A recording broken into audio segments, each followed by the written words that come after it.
Hello, and welcome to Bell on Earth. My name is Cassidy, My name is Casey. and together we are the Bell Sisters. Join us each week as we corrupt your soul, And bring you to salvation. discussing life, death, and everything in between. Are you afraid of getting into heaven?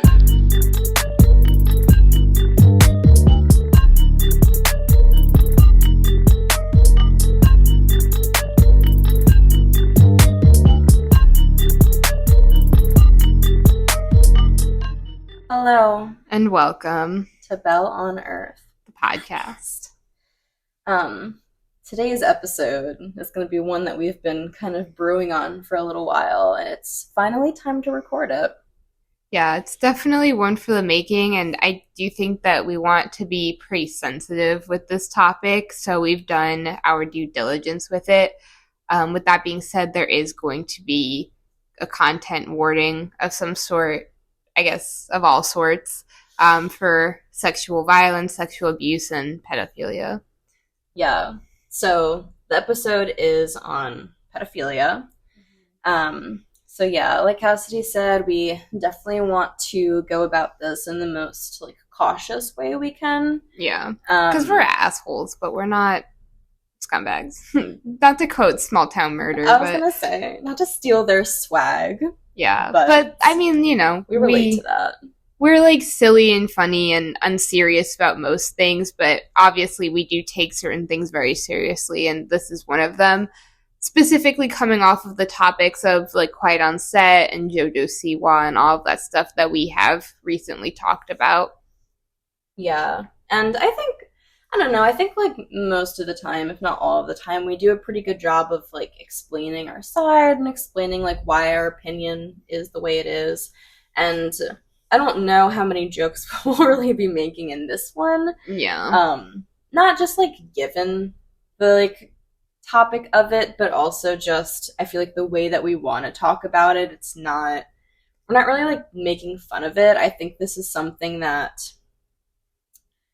as a society we kind of have ostracized and already have like made a creature out of it, when if anything, like, we're not fucking pedophile apologists No. by any means, but I think we do want to humanize it in a sense and create a space where we can talk about it like adults, talk about it like from a like scientific and from like a, I don't know, from like a standpoint where we can do something about it. Mhm. And we can bring it to light in a way that it doesn't have to be this like scary monster in the corner anymore.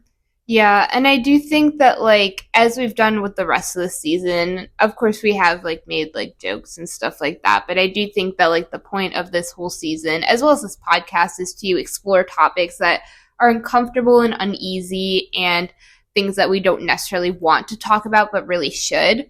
And again, on the heels of the Quiet on Set stuff and the other stuff that's come out around that kind of thing, as well as just things like coming up societally, like the issue of having children on TikTok and family bloggers and vloggers and stuff like that. Like, this is a issue that a lot of people are talking about. Yeah. And I do think that we have to be a little bit more like serious about it, because like just being like angry about something doesn't actually do anything. You have to take action steps to like do something about the issue that you want to see resolved.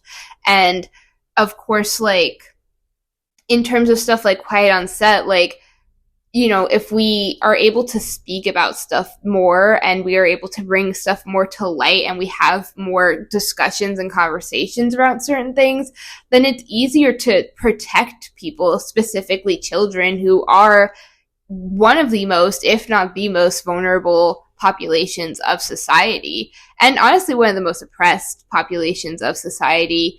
I think kids have a lot of you know, like things that they're constantly facing them, and this being one of them, of course.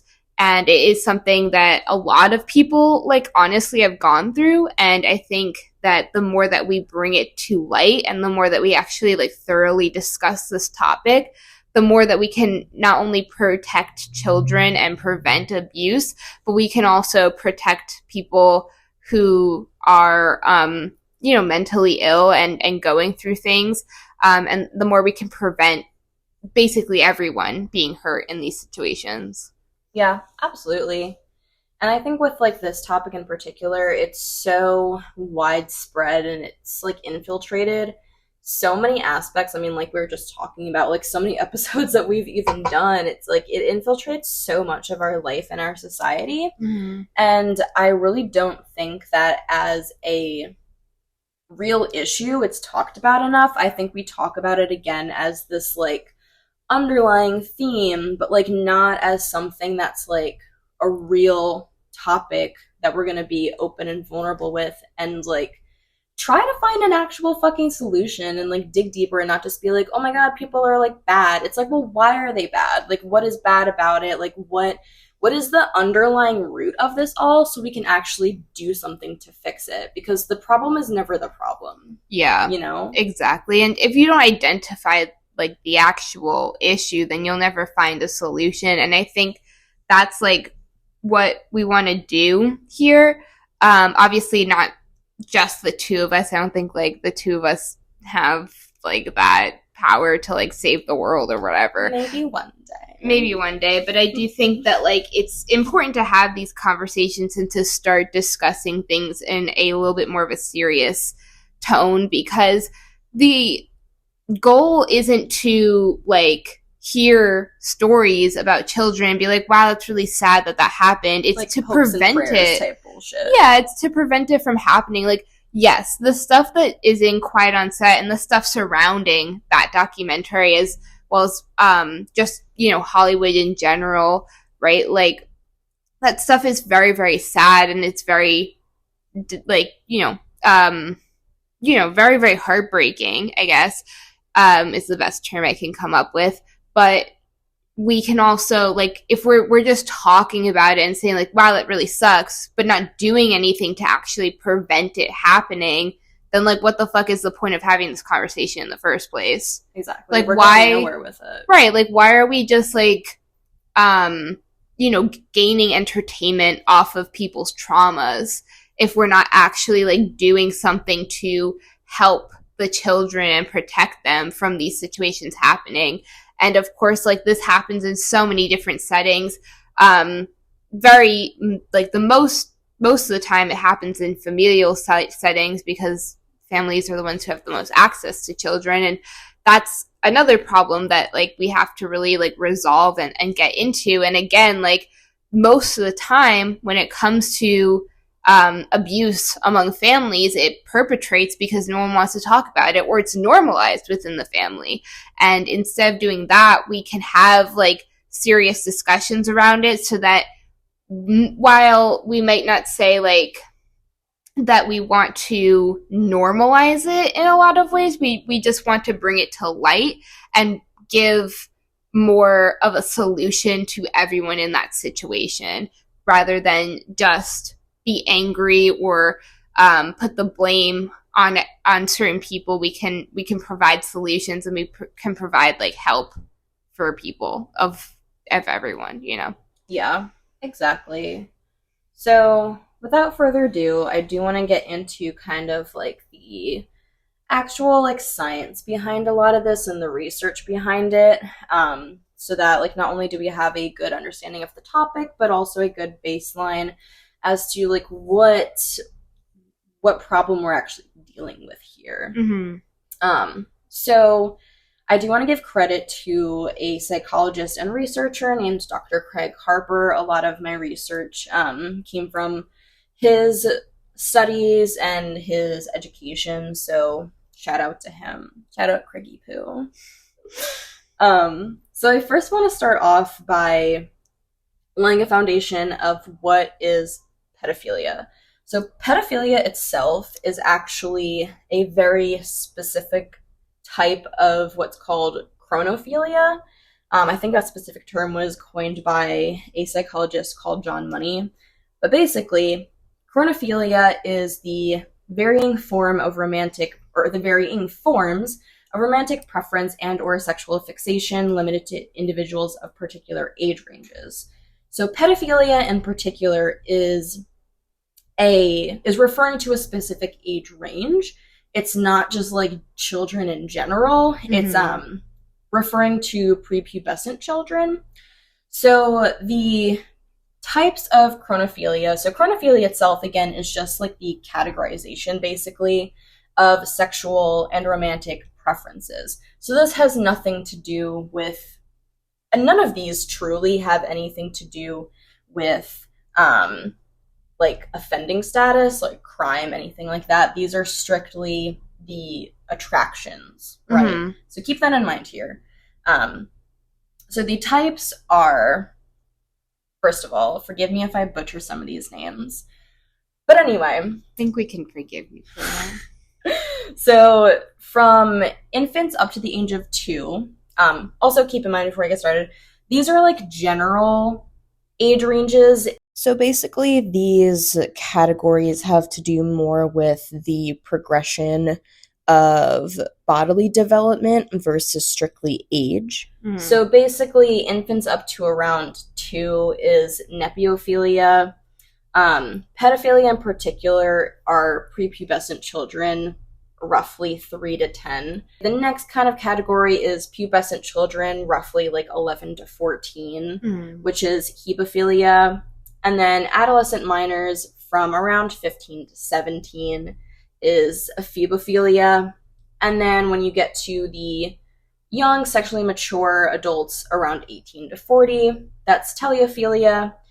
Mesophilia is middle-aged adults 40 to 60. And then gerontophilia is older adults age 60 plus. Gerontophilia. They really did something to those people. That's mean.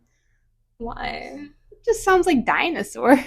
Well, like geriatric, that's like, oh, it's like, that's the like prefix. It's like gotcha. I know, it doesn't like, it never sounds good though. No. But yeah, so those are kind of like the age ranges that they kind of categorize like the attractions into.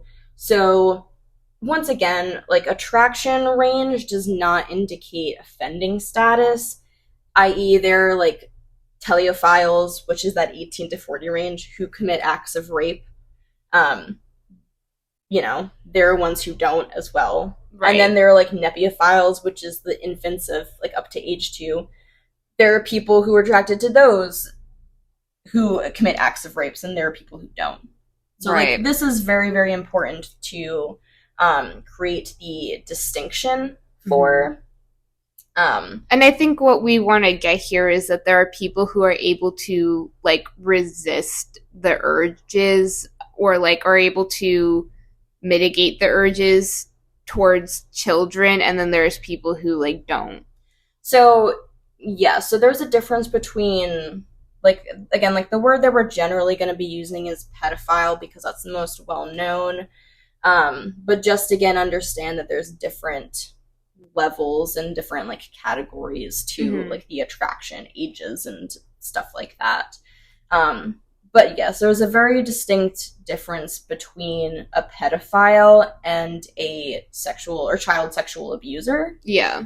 Just because someone has a attraction to children does not mean that they are abusing children, and vice versa. Just because someone is abusing a child also doesn't mean that they're a pedophile. Mm-hmm. There are plenty of reasons why people will abuse children. It can come from, you know, they were abused as a child and it kind of leads to that. It can be over like power. You know, like there are plenty of reasons. I think it's also, yeah, I do think it's also important to note that minors can also be sexual like child abusers, yes. Right? Like you can, and that does happen sometimes. So I think that's like why we want to give these distinctions and be very specific with the terminology that we're using, because like I think what we often picture is, well, you know, like people like Brian Peck who are old 40-year-old men or 50-year-old men going after like 16, 17-year-olds, but there's also 13-year-olds that go after like younger children, or people who are 70 or whatever. Like, people can come in all different age ranges and all different shapes and sizes, and also, again, like you said, have different motives.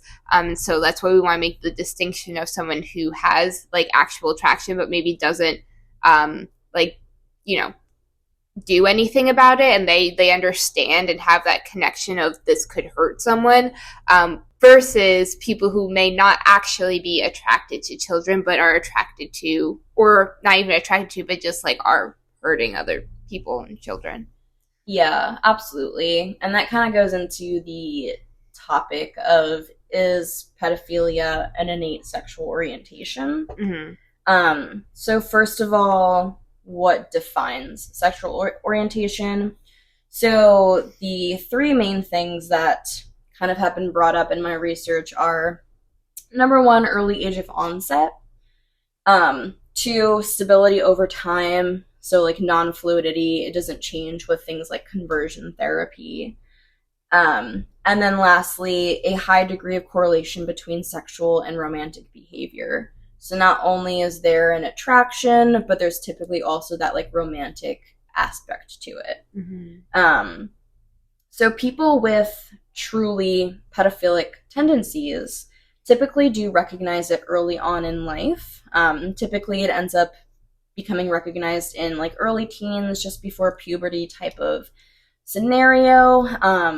But exactly like what Cassidy was saying, I even had, in one of the videos I was watching, this woman who was giving an example of like a 15-year-old boy who disclosed to his guidance counselor that he had an attraction to younger children and was seeking help for it, and he actually got kicked out of school. So this kind of just brings to light like a big part of the reason we're even talking about this in the first place is because that is someone who recognized it early, is seeking help, and was disciplined for it. And that just goes to show like our mindset towards this, and also our lack of understanding. Yeah.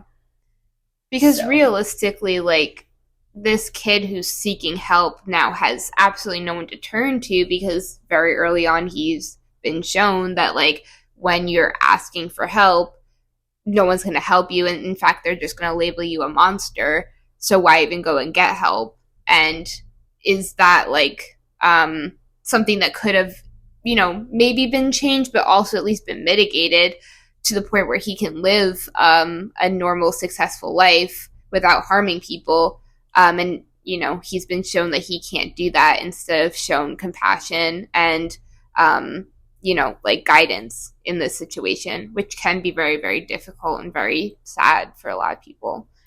Yeah, and it's really important in like what we're trying to get out of this is that from the research that has been done, from the people who are pedophiles who have come forward and have talked about this, I do think that is like a sensitive situation and conversation to be calling it a sexual orientation, because then it gets compared to like homosexuality and blah blah blah, and then it becomes this whole big controversy, right?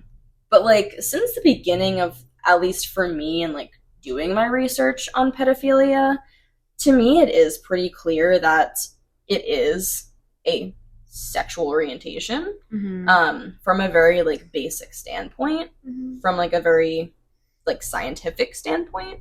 There was this one study in 2012, researcher by the name of Michael Seto, Seto. So Michael found that people with pedophilic tendencies, just like what we just kind of defined as sexual orientation, like I had just mentioned before, they typically recognize it early in life, early teens / just before puberty. But along with that, sexual interest and arousal patterns tend to be stable over time, which lines up with sexual orientation definition.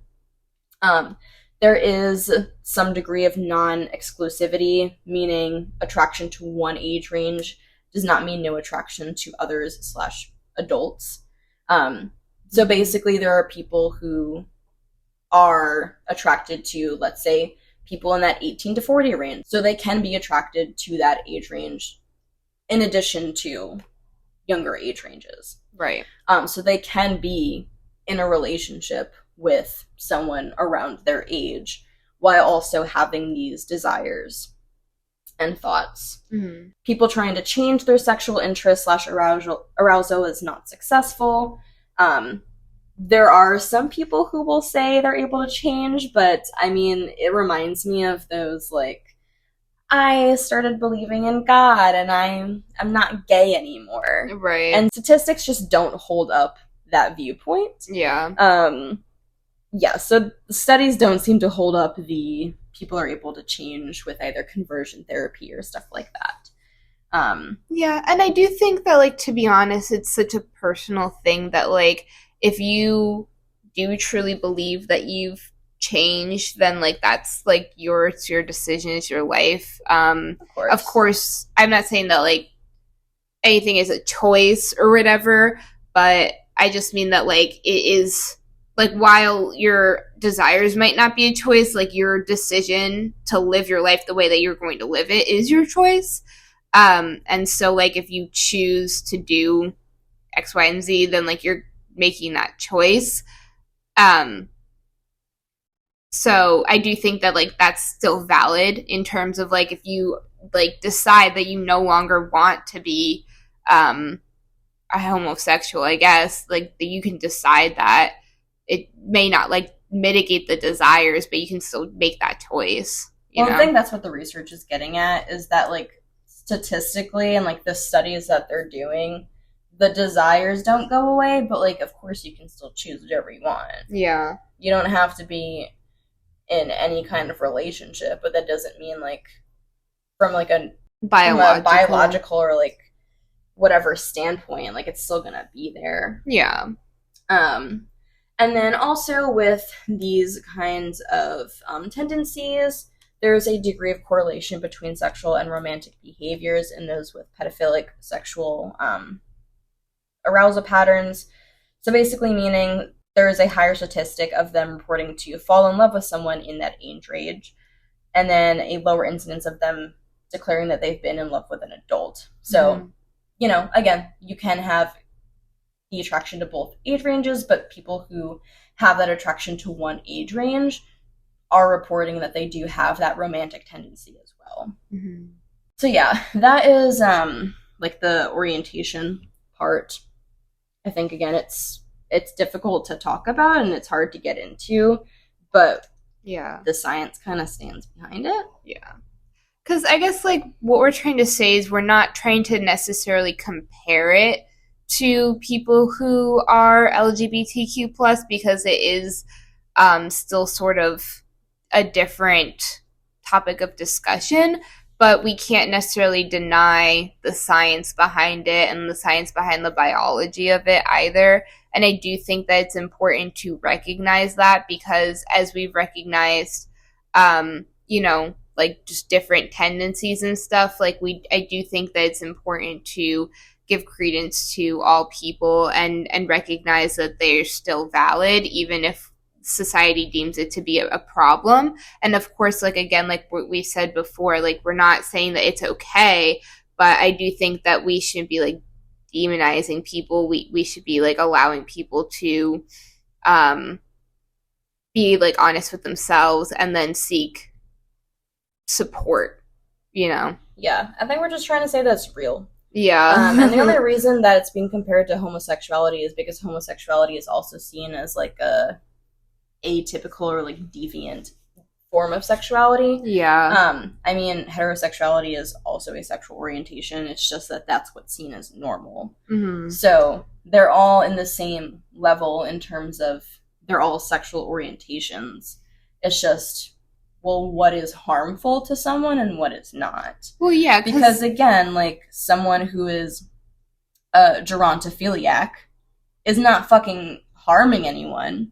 But if you're 18 years old and you're in love with someone who's over 60, it's not seen as a problem in the same way as someone who is 50 years old being attracted to someone who's 4. Yeah. That's the difference. Right. Is that they're all types of sexual orientations. It's just what is harmful in terms of development. And consent as well, like, as we know that, you know, children can't provide that consent, Right. Compared to people with fully formed frontal cortex. Right. And again, it's like, now that we know that it's real, let's stop demonizing it and start helping these people. Yeah. Because they can't necessarily change or control the fact that they do have these desires and urges. Yeah. And now let's say, okay, now we're going to not normalize it, but bring it to light and see it for what it is and provide them with the tools that they need to function properly in society. Right, because we don't want people to be harmed, and I think that's the whole point of having this discussion, is that when people are denied access to support and to care, they will either, number one, like, act on their urges, which harm someone else, or they'll end up, you know, attempting suicide or committing suicide, and then, you know, this person is lost, which I do think, to some degree, people would be like, well, that's fine because we have one less, you know, pedophile in the world, but I don't think that's necessarily fair when you have people who don't want to harm children. They don't want to be that way. They just are. And I do think that for people who would like to have support and like to change, or at least be able to live somewhat of an average life, they should be allowed to do that. And if we're going to have a society that is functioning, once again, we have to support people who are going to try and, you know, live in that society and act according to the rules. And when you have people who are acting outside of the rules, that's a kind of different thing. But if you have someone who wants to act within those societal rules that we have all set up and agreed to, then we should allow them to be able to do that and provide the support that they need so that they can. And I think that's completely fair. And once again, that's completely different than someone who is actively abusing children because they're acting outside of the societal rules that have been set out and knowingly doing so, compared to someone who is knowingly not doing so and trying to live their life as simply as possible and are not allowed to do that because they're not being provided the support needed. Right. Which, like, I do want to get into, I know we kind of touched on it before, but I do want to get into the difference between, like, pedophilia versus child sexual abuse. Because I think there is this whole idea that, like, anyone with a sexual attraction to children just has no self-control and will grab the first child they see and abuse it, and, like, that's just not the case. And I also think that, to be honest, a lot of people who don't have self-control we tend to think of as attracted to children, when oftentimes those people are attracted to power. Yeah. And they're attracted to torment and harm, which we can't deny either. And to just say, like, oh, well, you're a pedophile, you obviously are a bad person. Well, no, they're attracted to different things, and they're harming not just children, but other people usually. So that's something that we also have to look at, because in terms of, like, those types of people, you can see that in other aspects of their life. And so we can, again, either provide them support or we can do something about it prior to them getting to a young child that they can then harm. We can instead say, like, we see that this person is very much into hurting people and tormenting people. They're obviously going to start doing that to kids, which ruins people a lot quicker than when you harm an adult, you know? Yeah, exactly. And, like, there are plenty of reasons why someone would harm a child. So once again, just to clarify, pedophilia is a persistent pattern of sexual interest or arousal to prepubescent children. Child sex abuse is the act of committing a sexual offense against a child. Not all child abusers are pedophiles, and not all pedophiles are child abusers. So obviously, pedophilia differs from child molestation. However, the persistent invasive thoughts could lead to or motivate someone to molest children. Because obviously it's going to guide how someone seeks out sexual gratification. Right. So, in terms of like reasons why people molest or abuse children can completely vary. So some of the categories that I have seen in my research is one of them being, we briefly touched on this before, but like children or teenagers under the age of 16 or so who are just sexually curious and experiment with younger children because either it's like that's what they kind of have accessible, that's what, like, sometimes they just don't even like truly know much better. Like there are plenty of reasons, but especially when you're young and immature and don't really understand the like ramifications of what you're doing, that could be a reason. Again, we talked about how you can start to have those invasive thoughts early on, whether you understand what's going on or not. Another one is adults who have a brain condition, intellectual disability, or other mental health issues. People who have antisocial personality disorders and may use children sexually but don't really particularly have a sexual desire for children. Kind of, again, just comes into that like power dynamic that they have and accessibility. They're just like a more vulnerable population. I will also say that there are people who do see themselves at that age and cannot like actually understand that they're not the age that they see themselves, but they're actually a different age. Yes. And that can also lead to having an abusive relationship just in terms of like they still see themselves as 15, so they're dating a 15-year-old or whatever, but they actually aren't. Yeah, absolutely.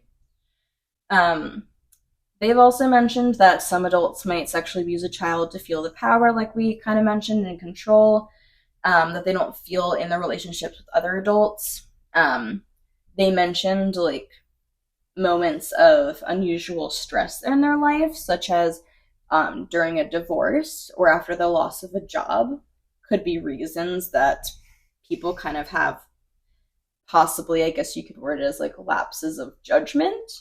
Lapses of control, and end up causing harm to children. And again, it could be caused by past trauma, like sexual abuse as a child, stuff like that. And that's pretty, specifically with like children under the age of 17, really under the age of like 15, that's pretty common because oftentimes children that age don't really understand what they're doing. They have just had it done to them, so they'll do it to other children because they don't like actually understand that what they're doing is wrong. They've just had it done to them and they can't comprehend. And I do think that that is, while it's obviously causing harm to another person and it's still an offense, it is something that we have to take a lot more seriously because that's how the abuse continues to perpetrate. Yeah.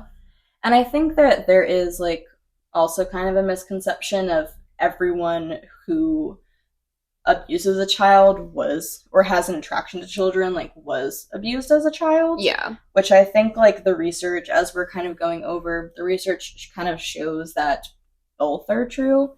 Is that yes, there are people who were abused as a child and end up I think like especially as a child, when trauma happens at a certain age, your brain kind of like does giant stamp on that. Yeah. And various things can come out of it. And one of them can be like the attraction of that kind of age range. Like the age range that you were abused or whatever. Yeah, exactly.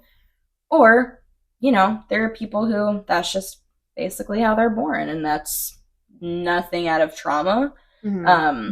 And it's just kind of how it happens. And obviously, I think there isn't enough research just yet. It's still a very taboo topic, so it's hard to do a ton of research on it. But I think we are kind of getting there. There have been, okay, so I found like very differing data, But there have been some kind of studies done on like people who have like are offenders who either do or don't meet the criteria of a pedophile, even if they have abused children. So some statistics that I saw showed that less than 50% of those who have been convicted of child sexual offenses actually met the criteria of a pedophile. Some were much higher than that. So again, I think it's one of those things where we just need more research and study done on it. But it does just kind of, again, bring up that aspect of not everyone who commits these crimes is, by definition, a pedophile. But something that I did find interesting was there have been like community-based studies where they basically had people like self-report, or they went into like analyzing chat room transcripts and stuff like that. And this to me goes to show that it still is, regardless of whatever, like it still is a very widespread thing.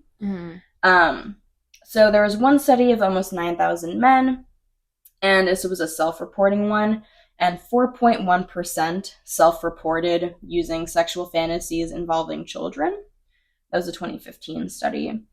There was a 2011 study done that it was 9.5 to 20% of adult men suggest that children could be sexually attractive to some degree. I think this was also self-reported. And then there was another one done in 2013 that analyzed chat room transcripts. And basically, they were seeing if the subject will continue to sexualize a conversation with someone that they believe to be a minor. And 25% participated. So, right. You know, I think that just speaks for itself. So again, it's one of those things where that's why it's such a touchy subject, because there are people who it's affecting and mean no harm and cause no harm, or don't want to cause harm, but like it does overwhelm them, I guess, in a sense, and there's not a lot of resources. Yeah. But then there are people who just commit whatever the fuck they want to commit. Yeah. And it does kind of get swept under the carpet, and it is very widespread, and it's like talked about, but it's still like not talked about / nothing's really done about it. Yeah. So. Well, and I do think, again, like we were saying, like there's a huge difference between people who have this attraction but like recognize it as wrong and like don't actually want to harm people, and like there's a difference between them and there's like people who actively like seek out these types of relationships or whatever, but also again like maybe aren't necessarily attracted to younger people, but they're attracted to the dynamic of it, the dynamic and the power and the ability to manipulate someone, like, and have them under their control, compared to someone who would be a little bit older and might not be as easily manipulated. And we can see this. I don't want to like, I think as we've discussed in other episodes, like I don't want to make this like a man or woman issue, because women can also be pedophiles and abusers and everything else. But I do think that not only is this more widespread amongst men, but it's also kind of pushed onto men in a lot of ways. We have only recently come to terms with the fact that people really under the age of 25, I know the age of adulthood, quote unquote, is 18 legally, but really under the age of 25, people are just not developed enough to make certain decisions. I do think that, like, you know, kids are going to explore their bodies and whatever, but they're not able to really comprehend what's going on, particularly with like people who are older and have more experience than them. It can just be kind of difficult to, like, I don't know, it's just kind of difficult because like those people are very easily manipulated, and it's very easy for people to take advantage of them. You know what I mean? Yeah, absolutely. And I think there's also like a big role in the fact that, or it says a lot, that like women are often like infantilized, or Yeah. that's the right word, right? Mm-hmm. Yeah, infantilized. Like women are often infantilized, and I think like yeah, we notice it and we like do talk about it in certain ways, but it's one of those things where like no one really cares to go into like the true psychology of it That in was like a the widespread way. that was the other thing. I like forgot it and then it came back to me. But part of it is, yes, like women are infantilized, but they're also like made out to be like less desirable as they get older because like Their youth is specimen, gone. yeah, their youth is gone. Like their quote unquote specimen, aka like their uteruses and eggs are like deteriorating as they get older, Which which like so is sperm. The yeah, fuck? yeah. But it's also like nowadays, like we aren't living till just 40. And I think that's also part of it is that like childhood has completely changed over time. It used to be that childhood really was only for a couple years, if happening at all. And nowadays childhood again, like I was saying, like it really goes up to like 25. Again, like legally, yeah, it's 18, but really like we as research comes more and more, like we see that people really aren't developed until they're around 25 or 26 ish. And that obviously varies per person. And, you know, that's something that has changed a lot over time. And that obviously affects our attractions and things like that. And I do think that that's also part of it is the fact that humans for a very long time weren't really living as long as we are now, right? Like we've only just now started to live till like 80 years old. And so now we can have full childhoods and allow people to have extended times of quote unquote innocence, I guess. And so that has changed, I think, the way that we perceive people in terms of like how their like development goes. And not to like, again, not like saying that I like think that anything is right or wrong. I'm just saying that like I do think it's kind of it's something that's like kind of important to the discussion to determine the fact that like women used to get married at 12, 15, 16, and like that was normal. You know what I mean? Because like they had to have kids by the time they were 30, because by the time they were 30, they were basically, you know, about to die in 10 years. And nowadays, like now that we have the ability to live longer and allow people to have more time and innocence to develop and become fully developed human beings, we do have to like give credence to that. But I think again, like society's still kind of catching up with that, if that makes sense.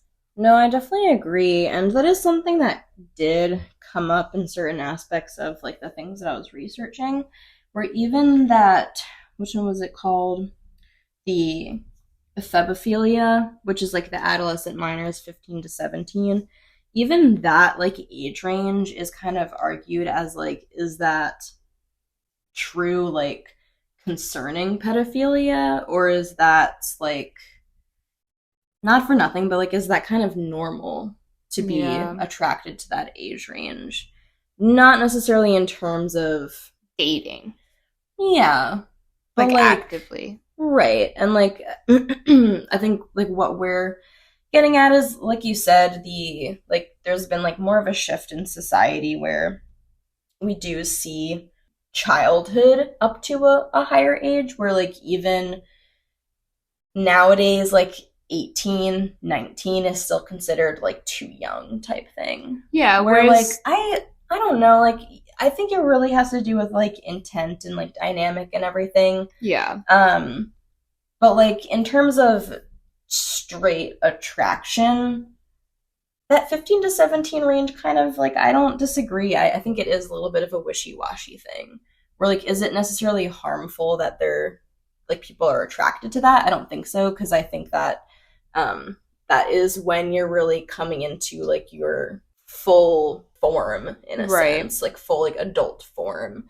And certain people will come to that at different ages as well, and in different aspects. So I do think that Like, I kind of agree with the people who argue with that one. Well, and I also think, like we were saying, is that it's not necessarily about attraction, right? Like, it's kind of or not innocent, I guess, but it's kind of like not super harmful to be like attracted to like a 15-year-old. It's harmful to pursue a 15-year-old and try like make them fall in love with you and get married at 16 and pregnant at 17. Like, that can be very harmful. And it's even like from a different standpoint, it's like, well, even the younger ages, like, is it harmful until it's acted upon and until it's something that like affects the person's life? Do you know what I mean? So if like someone is attracted to someone who's, let's just even use an extreme, like 2 years old, if someone is like attracted to that, like, morally, do we consider it wrong? Yes. But if it's something that like someone's able to control within themselves, and something they never act upon, then like how much of a problem is it? Right. Do you know what I mean? Exactly. And I do also think that at this point in the conversation, we also have to bring up the fact that the person who is having this attraction, their age and background also matters, because realistically, an 18-year-old and a 15-year-old are going to the same high school. And is that 18-year-old who's quote-unquote legally an adult a pedophile for being attracted to a sophomore who's in the same class as them? You know what I mean? And there are people who have had offender status because they've had, you know, relationships with people who were 2 to 3 years younger than them. But is that actually a difference? Because they literally went to the same high school. They're in the same exact classes. Which is kind of wild to me. Like, even someone from our high school who was in my grade ended up, like, on a sex offender list. Because, to be fair, they did, like, spread pictures of someone else. So, like, they should have consequences for that. But do I think they should have been put on a sex offender list? Because I think I think they were 18. Which, again, they were, like, a senior in high school. They had freshly turned 18. And I think the other person was like 16. So it's like, that is one of those things where I don't like the laws being written. And I understand the protection that they're supposed to be providing. Yeah, that's certainly a crime that they like committed. But is it a crime that they were dating a 16-year-old when it's a 2-year age difference? Right. You know? Like, should the consequences be solely on the fact that they spread someone else's pictures? I think so. Yeah. I don't think that they should be punished for, like, the age gap. Right, because if they were 17, would they still be a sex offender? Like, exactly. No, they wouldn't be. And, like, I was having a discussion with someone else about this, and they brought up the fact of, well, I didn't know that they were 17. Like, they told me they were 18, but they were actually 17. And again, that kind of comes with, like, that concerning, like, well, if I'm 21 and I'm dating an 18-year-old, no one really bats an eye. Yeah. But if I'm 21 and dating a 15-year-old, then, like, it nowadays, not always, but nowadays does become a problem. But if I didn't know and they told me that they were 18, well, like, how does that kind of come into play? Yeah. And again, like, once again, I'm not necessarily saying that it's right. I don't think that that's okay to, like, again, pursue a 15-year-old. But it does become very gray when you're told that this person is 18 and you believe that you're with someone who's 18, or they may be saying they're 19, 20. Like, there are people who look much older than they actually are, and that's not uncommon. Yeah. And then you find out that they're not that. Like, well, now, are you a pedophile? Like, are you a bad person? Like, how does that kind of play out, and where does that go? You know what I mean? Yeah. And then it also, like, I think it's worth to talk about, like, you know, there are 16-year-olds who could pass as 25. And there are 25-year-olds who could pass as 16. And it's like, when it comes to the attraction part, what we were talking about before with those age ranges, typically it's not, like, even when they're, like, deciphering the ranges, it's not about someone being like, oh, you're 3, that's so hot. It's like, Yeah. it's the development Mm-hmm. of the body that's like really the attraction. Mm-hmm. So if someone is 25 but has the body of like a prepubescent girl, Mm-hmm. like, is that, like, where does that lie? Yeah. And so that's acceptable. Right. And I know people who have bodies, or not just body, but like just who look very young, like in the face, like they just appear to be very, very young, and have been in relationships with people who are very much older. And while it was still a legal relationship because they were over the age of 18, both parties, where does that become like a very weird thing in terms of the fact that they looked a lot younger than they actually were? Like, does that show that that older person has attraction for younger people but just happened to find someone who looks younger?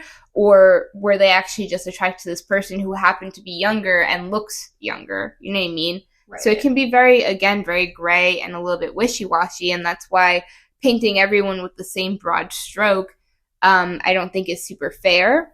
And as we were saying before, a lot of it has to do with intent, right? Yeah. Like, I do think that everything is very subjective and it's very personalized. When you look at someone like Leonardo DiCaprio, he's intentionally dating people who are 18, 19-year-old, like at whatever grown age he is, 50, 60. I don't even know how old Leo DiCaprio is, but I know he's old. But he's intentionally going after people who are much younger than him because he knows that those people are easier to manipulate and control. And obviously I don't know Leonardo DiCaprio, so I don't know all of his intentions, but that's pretty clear. That's one of the intentions that he's going for, is dating someone who is enamored with him and someone who he can manipulate a little bit easier than someone who is his old age, or even someone in their 30s or 40s. Compared to the fact that, like, again, like, we knew people in our own high school who were 18 dating a 15-year-old, and their intention was to date this person because they liked them and they were in the same class together and they were cool. Yeah. And they may have, known each other for a long time. They were in the same friend circle, and, like, they turned 18 while they were dating. Well, no, does that mean that you have to break up with this person even though we were both minors when we started dating? You know what I mean?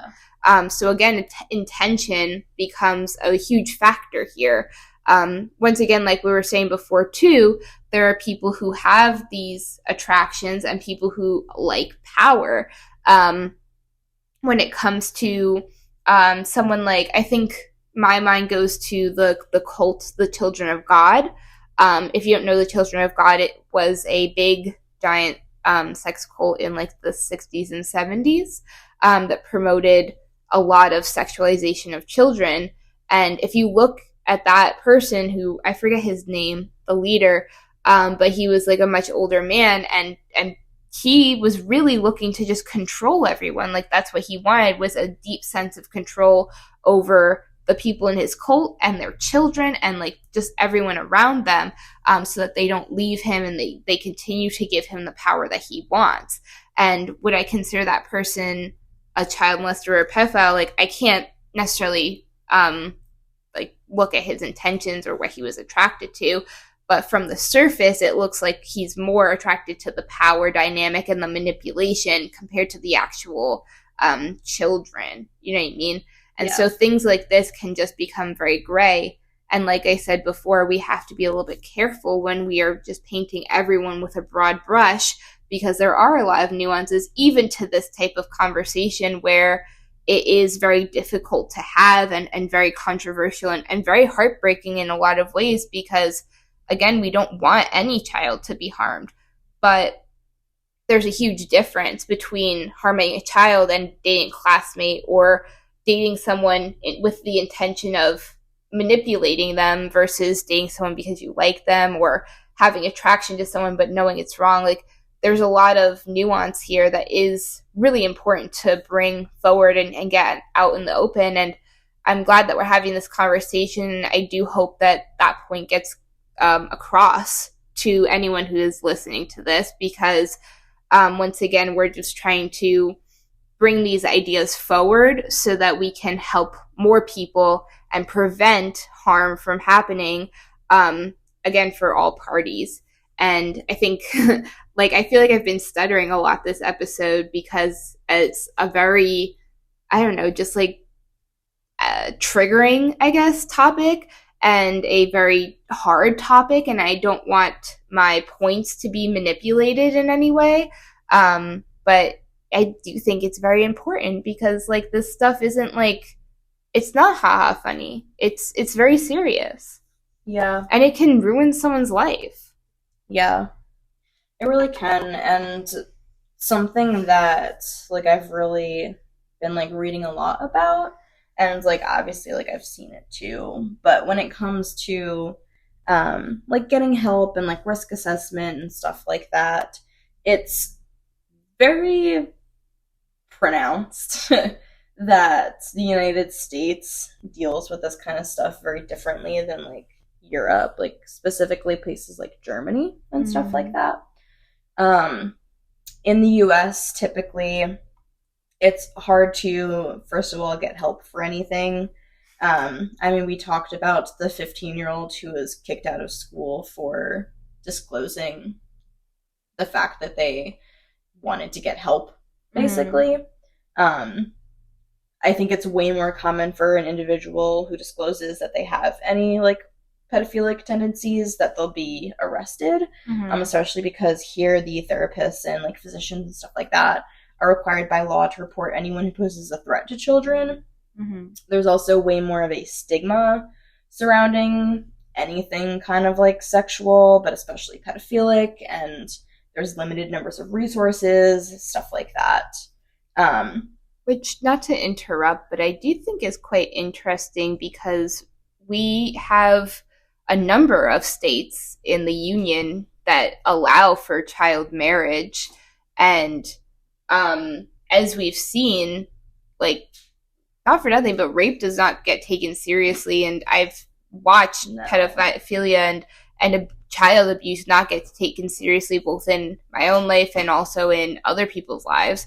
Yeah. So it's very strange to me, not strange, I guess, but it's very controversial, I guess, to me, that in a country where we don't even take this stuff seriously, we don't also allow for the help and support of people who are looking for it. It's just very weird that we allow child marriage, but not, like, therapy or support for someone who has, like, attraction to children. Yeah.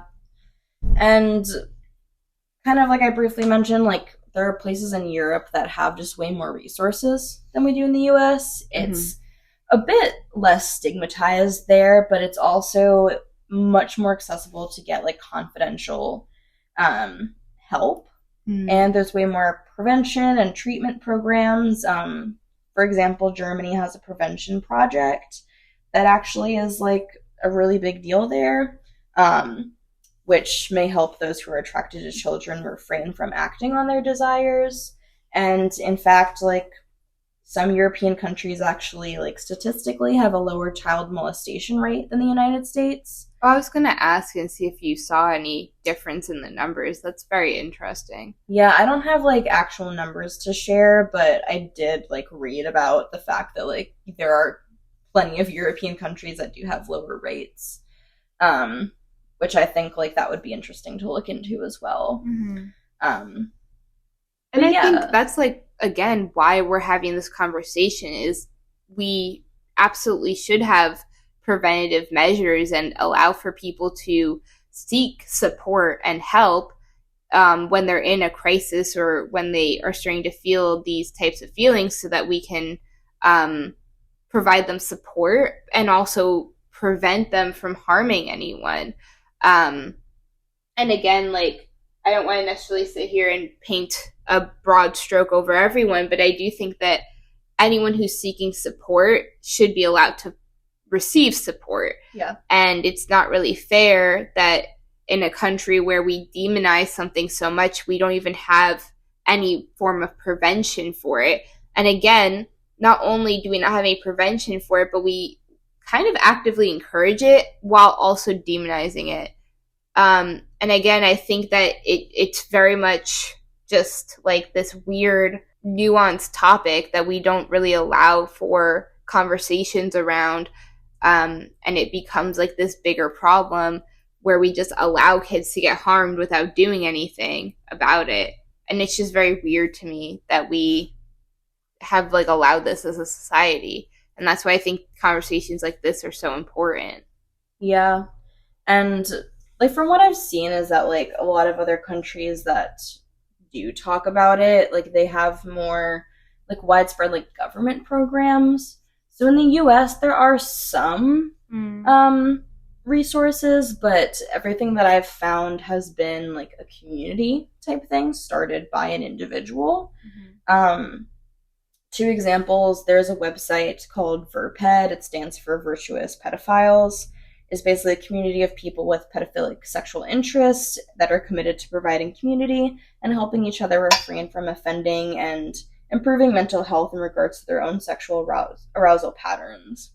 So VERPED is kind of like a really big website among the community who, again, it's like, it's not government anything, it's just a group of people supporting each other, which is really cool. Mm-hmm. But again, it's sad that that's like one of the only resources people had is just each other. Yeah. I mean, also, sorry, not to interrupt again, but I do think that that's most communities in the US is there's just no each other. Yeah, there's no government support. It's just it's just each other. Yeah.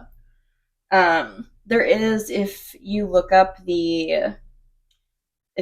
YouTube, you can search like there's a Dateline documentary called Banished.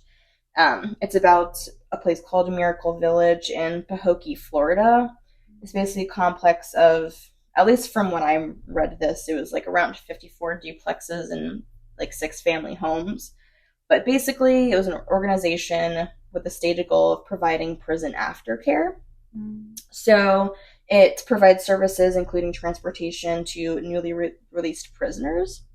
And it describes itself on its website as a faith-based prison aftercare ministry. So it's basically like a religious community who people who have offended can go to, and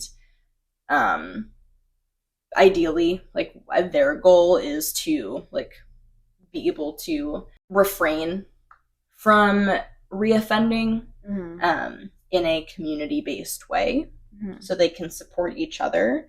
And this place is unique because, like, I don't think obviously children are allowed there, but other family members can move in even if they're not like offenders. Okay. So they can have their family with them and around them, and still be in like a safe place for them to live. And especially because, like, you know, like, as there should be, but there are a lot of restrictions for people who are offenders in terms of, like, where they can live, what jobs they can have, and stuff like that. Which, yes, that's important, but when someone is trying to better themselves, it makes it a lot more difficult to go back to or create a life that works for them, a life that they won't reoffend in. And when you honestly, like, create more hurdles after they've already suffered their consequences, it, if anything, just like perpetuates the cycle even more. Right. And of course they shouldn't be allowed to like work with children, but obviously, you know, like teaching or something like that. But like there should be more resources for people who get out of prison no matter what they've done, because it's kind of ridiculous that we just send people into a box and then expect them to be normal afterwards. But, you know, especially for people who have committed, one of the more heinous crimes, there should really be support for people like that so that, again, they don't reoffend and they are able to, like, be at least in some type of community, because they still have to be people. Like, they still have to be in society. Like, we are literally forcing them to. Community is typically, like, the greatest tool anyone can have in any regard. But, you know, the other thing about that, though, is the fact that, like, people like Brian Peck, who literally was arrested and charged for committing heinous acts against a child, then again, like, got a job on another set with children. And so it's kind of sad to me that, like, we are showing people who have power and are manipulating people because they want power are able to then just kind of like do whatever they want, compared to people who, again, are actually looking for support and are actually looking to change, but then are provided with nothing. Yeah. And it's just very sad to me that that's the way that we've gone about with all of this. And again, that's why we're having this conversation, is because I do think that we should be providing support for people who have, these tendencies or even have offended, because like we're providing support for people who have money. So like, why wouldn't we provide support for people who don't? Yeah. Like, who are actually trying to change. Like, Brian Peck was not fucking trying to change or do anything about what he was doing. He just wanted to do it again. Yeah. And it's just ridiculous to me. Absolutely. So that kind of leads into like, what can we do about it? Yeah. So like we've talked about more in the beginning, it does seem to, in cases where it's not trauma-induced, it does seem to be a sexual orientation that you can't just like zap out of people.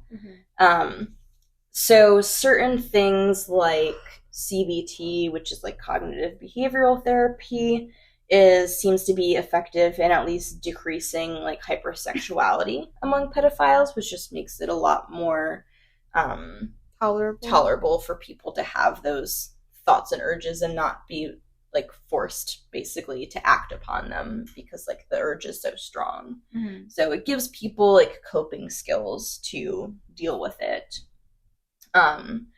There are, in the US, there is, if you know, like chemical castration, which is like permanent castration. They actually, many states will offer voluntary chemical castration in exchange for earlier release from prison if you have offended. Some states, such as California, actually mandate it for offenders with multiple convictions as a condition of release. There has been some evidence showing that the treatment can greatly reduce sexual desire in men who are attracted to children and therefore can lower rates of recidivism. I don't necessarily think this is like helpful in terms of doing anything about it. Yeah. I think that's just like a band-aid Yeah. on it. I don't think that's like going to actually help people. I think that just decreases the desire, I suppose, to do it. Yeah. I mean, I do think it should be available for those who want it, but again, like, but it's not an answer. Yeah, I don't necessarily think that it's going to actually prevent anything. I think it'll help reduce their own desires, but like general desires, not just like attraction to children. Right. So there's that's still not addressing like the individual problem. Right. Depending on what it is. Yeah.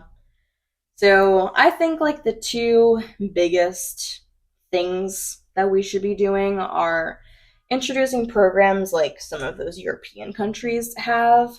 And we're not like, again, normalizing the behavior, but instead allowing people to seek help in a less stigmatized and a more accessible way. And just in general, having more access to things like group therapy and community for people to support each other. This is something that came up in like one of the articles that I was reading and actually has come up in a couple, but I've also seen videos of like people in those like pedophile villages, quote unquote, who have severely spoke out against it, but some people will say fake porn. But I very much question the ethics of this and agree that it's a bad idea and will just embellish urges to commit things in person. I don't think that's helping anyone. I think it's just like allowing people that like escape into their desires. Yeah. So yeah, I very much disagree with that, but I think it's interesting how many times that's come up. Yeah, I mean, as we talked about, especially like AI and stuff, I'm like, I don't think we should be allowing that. Yeah. I mean, we did talk about that a little bit in like the Pornhub episode and things like that. But yeah, I don't know. I do think that it kind of exacerbates the issue. Yeah. Yeah. So, womp womp. I don't like that. But yeah, I think in general, like the biggest thing is just, again, it's not like normalizing it or like being an apologist for it. It's Or saying that like accepting. it's on the same level of like homosexuality or whatever. Right. It's It's accepting the fact that it exists yeah. and accepting the fact that like people need help and it's not something that people are choosing to do and be attracted to. And I don't know, just like being more open to the fact that like this world is not exactly as we always hope. Yeah, like I think ultimately like that's kind of the point of this whole season of our podcast, right? And Yeah. that's like kind of what we're trying to get across is like the world does not exist in black and white, and it's also not like happy sunshine rainbows at all. Yeah. People of all types exist, and if you're going to create a society at all, because otherwise we could just live all feral, which is like another option. But if you're going to create a society that is sustainable, that is ethical, and has the ability to take care of everyone as well as like function and run smoothly, you have to take into account all sorts of people, which include the most vulnerable, the most evil, and the fringes. You have to take care of those people because those are the people that are going to kind of be the backbone of society, as well as provide like where we want to go with all of this stuff, right? Like where we want to go as a society. Like those are the people we truly have to take care of. And in this conversation, that becomes people who have these desires, but it also is children. We have to protect children, and we have to really understand how vulnerable they are. I do think that, and this is maybe a little bit of a joke here, right? But like, I do think the viral meme that's going around now of the conscious baby really kind of brings this to light, over the fact that children are not just inanimate objects, they are full human beings, and they're going to become adults one day, and we have to take care of them in ways that we truly are not, especially in the US. We do not treat them like they are human beings. We do not provide them access to care or to even, we don't even allow them to have accessibility to stuff. Like children can't go to the bathroom without help because the toilets are too big and the sinks are too high. And it's just kind of ridiculous to me that everyone wants to scream about protecting the children and, oh, like quiet on set, like that ruined my childhood and all this stuff. But we don't have this conversation. We don't want to talk about how children are incredibly vulnerable and incredibly, have incredibly like disproportionate rights in this country. And we also don't want to talk about the fact that we do need to like provide support for people who are not being provided support. And it's just like it kind of just enrages me. And I am very glad that we're having this conversation, but it's just not something that's widespread enough. Yeah, I agree. I think in general, people just need to accept the fact that like society as we know it is not like realistic. Yeah. It's just like not how the world works, and we have to be more open to, like you said, like the fringes, which honestly it's not even the fringe because like, Well, I guess what as we would we deem a friend, but yeah. like when it comes to this kind of stuff like pedophilia, like it's not taboo. It's not on the fringe. It's not like a small population. It's honestly like way more widespread than people want to talk about and want to accept. That's fair. And like this is something that almost every single person has either like had to deal with or has been involved in. Yeah. I know, like I have. Yeah. Like I have plenty of people that I know. Almost every single girl that I know has like been a victim of pedophilia. Yeah, same. Yeah. Like I don't understand why this is something that we see as like outside of our own life and existence because it's literally everywhere. It's Yeah. ingrained in our culture, it's ingrained in our everyday life, it's ingrained in our television. It's ingrained in every single culture that exists. And that's why I think this discussion in particular is important because we need to bring to light the fact that like it's not even about the attraction. It's not. It's about like the imbalance and about the consent and about the power dynamic. Like it's so sad to me that like people are demonized because of the simple attraction that they have. Like that's why to me it is important to compare these types of orientations to things like heterosexuality and homosexuality because they are the same thing. Yeah, they like impact people in different ways, but they are the same thing on like a natural biological level. And it's time that we like understand that like life is not fucking ethical. Yeah. Life is not moral. Life just is, and we create the morals and the ethics. And so if we accept the fact that there are people who are attracted to children, if we allow ourselves as a society to accept that, then we can protect children. Yeah. We can protect like elderly people. Because like I don't understand why this is just about children. Like this also goes into other age ranges. Like elderly people are also vulnerable. Yeah. Elderly people also get abused. Like, I mean, any age range can get abused. Like we were saying in the beginning of this, like simply being attracted to a certain age range, like you can commit acts of rape and abuse to anyone. Yeah. It's not about the attraction. It just comes down to when it's children, when it's a vulnerable population, like then it becomes harmful on a different level. Yeah. Well, and also again, like we were saying before, like there are people who are attracted to like just torturing people. Yeah. You know, and that's a same thing. Yeah.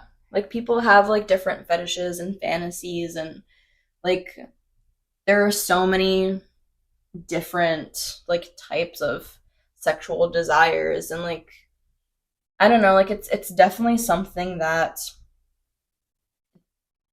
is talked about as if it's something that's taboo. But like sex is like the driving factor in literally everything that happens in everyone's life. Yeah. Well, I do think that like not to be like that guy, but I do think that like honestly what has made this topic so taboo is like the fact that like whatever like conservatives have weaponized it against everyone as if everyone weaponizes it, truthfully. Yes, but like in different ways. Right. Yeah. No, I agree. I agree that like everyone has weaponized it, but I do think that like it's become like this thing that's almost like we don't see it as a real thing, but we use it as a topic of discussion to be like these people are bad and it's because they hurt children and we have to save the children. And like yeah, you're right. It is on both sides and everything else. I think like my mind just goes to like specifically that like libtard. Yeah. But it specifically goes to the movie like The Sound of Freedom that's about like sex trafficking and stuff like that. Right. But like that was just where my mind was going with that. But I agree. I just think that like nowadays with all of the controversy between like with all the division, at least in this country in the US, we've just weaponized this one topic to like actively like push against each other when like it's not really about the topic.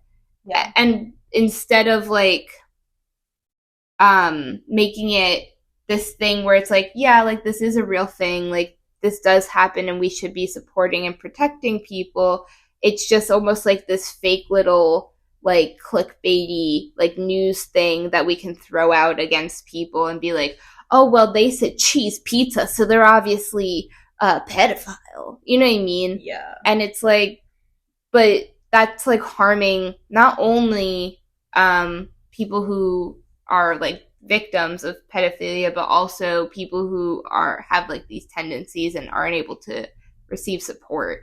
And not only that, but like you said, it harms everyone because now it takes the seriousness out of all of it. And also like the ability to have a normal discussion about it too. Like you can't have like a discussion like this really in like the public sphere. And I already know that we're going to get shit for this conversation because like it's hard to have it because it's weaponized against everything and everyone. And it's become this like thing that like doesn't even really exist. It's just a talking point. Yeah. Well, like, exactly. It becomes weaponized and just like severely dehumanized. Yeah. When like it is severely human. Yeah. When like honestly, it's like, almost like the most human thing. Exactly. You know, like exactly. And like again, this is something where like if someone's a pedophile, you just label them as a monster and like it takes the humanity out of them. When it's like, I mean, even like we're saying, like you can abuse a child and not be a pedophile. Mm-hmm. Like you have to understand like what the difference is, and like when you throw that word around, like it takes the humanity out of it. Mm-hmm. And it's just so easy to like lose focus with like what the actual goal is when trying to stop pedophilia. Because I think that's the problem, is that like I don't think there's a way to stop pedophilia. And I think like the more that we're just like, oh, like pedophilia is bad, blah blah blah, like it's again the act of harming vulnerable people that's bad. It's the act of harming people who can't consent, who aren't fully developed, who like don't truly understand what's happening. Like that's what's bad about it. Yeah, I mean, really, that's just rape. Exactly. In general. Again, like you said, like rape can happen to all age range, and it should be taken more seriously. And it's not necessarily like, of course, there is different levels of impact when it comes to different ages, in terms of physicality, in terms of emotional development, in terms of, you know, just different things like that. Like it can harm people in different ways. And of course, you can act on like pedophilic urges without touching someone. So like, yes, like harm can be done without like physically harming someone. Mm-hmm. But again, like you can harass and manipulate anyone. Yeah. It's not like about the attraction aspect. Right. And for me, that's like the main point of like losing that stigma of like, well, fuck, if this is something that people deal with and this is something that like truly goes on in our society and like what real humans everywhere are dealing with, then like why don't we just see it as that and deal with what the impact actually causes? Right. Exactly. And again, like I think part of it, again, like I said, is that it's been weaponized, and also part of it is the fact that we don't see rape as serious. It's just something that like is taken very lightly, even today. And I do think it's becoming more of a conversation. But even now, like rape is just not taken seriously. I mean, like people literally can't even say the word anymore. And, like, I truly don't think that, like, stuff like that is very helpful. Like, I do understand and have a lot of sympathy for people who don't want to hear it because of, like, experiences they've had and everything else. And I get that. But I also think that it's doing a lot more harm than good to say things like rape. And SA is fine, I think, because you're just using an initial or whatever. But things like rape and schmurder or whatever. Oh my god, say. It's like, again, like I understand that people like kind of have to do that for their content not to be like taken down. But like to me, it's honestly so cringy. It's so fucking cringy. It just takes the seriousness out of it. Absolutely. Like you're just taking away like the fact that it's a real fucking thing. Yeah. And it just makes it this like talking point, and like again, it just like it's not humanized anymore. Yeah. And like that's a big problem when it comes to these types of issues, because like they're not gonna be resolved or taken seriously if we don't take it seriously. Yeah. And resolve it. Exactly. And I just think I don't know. I think it's again a very difficult discussion to have, and it's just very sad. And I do think again, like, certain things are changing and other things are not, and it's just like, I'm glad that we're having this conversation, and I know that our tiny little podcast won't change the world, but I do think that it's still an important discussion to have. Yeah. And, like, personally, like, I really don't give a fuck who, like, wants to take what from this. Right. Like, I really don't care if, like, people try to manipulate my words, because, like, I know what the fuck I'm saying. I know how I feel about it, and I know that, like, it's the right thing to be talking about and the right, like, way to be going about it. Mm-hmm. And it's one of those things where, like, the more you avoid it, the worse it's gonna get. Yeah. So, like, I just, especially in this country, I think it's really disgusting how little we do about it, especially since, like, I'm sorry, but, like, I feel like, to be honest, the most research that I've found has been kind of, like, Germany and stuff like that. But I think, like, there are a lot of, like, researchers and psychologists, like, within the United States who have done, like, great work in this field. Mm-hmm. And yet still there's, like, nothing that's, like, widespread for people to actually get help and access and support. Yeah. And so I don't know. Again, it's just sad because, like, it's such a topic of discussion right now, and yet it's, like, not actually, like, we're not actually doing anything. No one fucking wants to actually talk about it, though. People want to talk about it in a way that's, like, it makes them feel better. It makes them feel like a fucking hero. Yeah. To be like, oh, pedophilia is bad.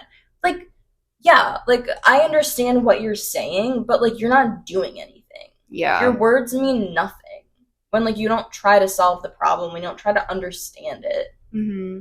In fact, it's kind of just making it worse. It does make it worse, because, like, the more people talk about it in this light, like, again, like, I think Quiet on Set and stuff like that, like, people sharing their stories is really important. Yeah. But I also think it just, like, further creates this stigma. It further creates this, like, distance between, like, making it this monster and making it, like, a human thing. Mm-hmm. Like, I feel like it just furthers that gap. And again, it's important for people to come to light about their own experiences. Yeah. However, like, to miss that conversation of, like, well, what do we do now? Mm-hmm. Is, like, so detrimental. And, like you said, causes more harm, I think, than good. Yeah. And it just also, like, it just creates this, like, perpetual witch hunt where there's no, like, actual witch to find. Yeah, absolutely. So here we are.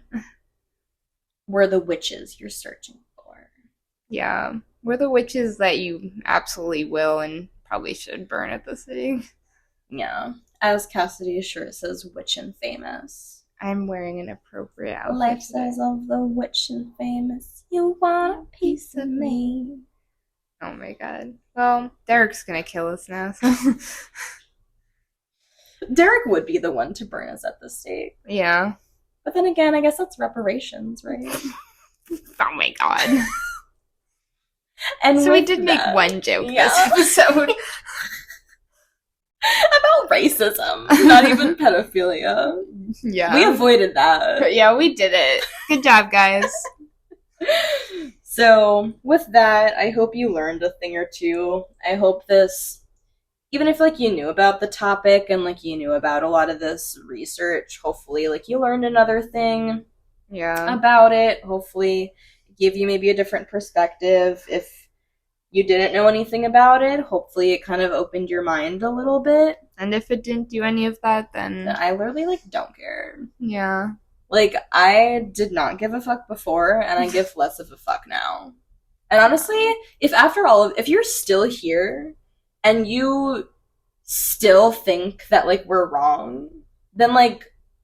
kind of kudos to you for giving us those views. Yeah. First of all, thanks for the stream. Yeah. But second of all, honestly, like, that probably means you're stupid. Truthfully. God. Like, after all of this, if you really have not changed your mind even in the slightest, like, I know I'm not, like, perfect and, like, 100% right, like, just being, like, realistic. Like, I know, like, in my ego, I'm 100% right. But I know, like, in, like, the real world, I'm not 100% right all the time. Right. But if this, like, literally did not change anything for you, then, like, there's something wrong with you and you need to seek help. Yeah. Well, as we discussed this episode, there's not, like, a lot of help for them to seek. So. Oh, there's probably help for them to seek. There's help for them. Not for others, but for them, there's plenty of resources. So go find them. Stupid.com. Yeah, exactly. All right. I feel like with that, there's one more thing to say. Bye. Bye. Thank you for listening to Bell on Earth, the podcast. We hope that your minds have been expanded and your pussies have been opened. Be sure to rate and follow the show on Spotify, Apple Podcasts, and Amazon Music.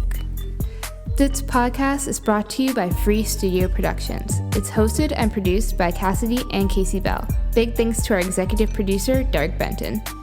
Don't forget to follow us on Instagram, TikTok, and Facebook for all of your content needs. See you later, haters.